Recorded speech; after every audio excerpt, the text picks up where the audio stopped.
Gumawa na naman ng panibagong online record ang kapamilya teleseryeng FPJ Batang Quiapo matapos ito magtala ng higit 7,000 concurrent views sa unang pagkakataon sa YouTube. Nakamit ito noong August 13 na episode na may 729,234 peak concurrent views o ang sabay-sabay na nanonood sa kapamilya online live sa YouTube. Winasak nito ang sariling online record sa dalawang magkakasunod na gabi.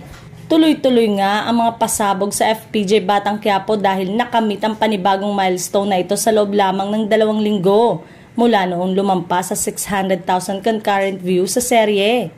Sa kasalukuyang kwento ng FPJ Batang Quiapo, tutok ang mga manonood sa mga makapigil hiningang eksena dahil sumabak na si Tanggol at ang kanyang grupo sa kauna-unahang nilang misyon kung saan agad silang nasubok sa matinding bakbakan. Sunod-sunod din ang pag-alis ng ilang karakter sa nasabing serye dahil sa pagpapalit ng mga bagong artista na mapapanood sa Batang Quiapo.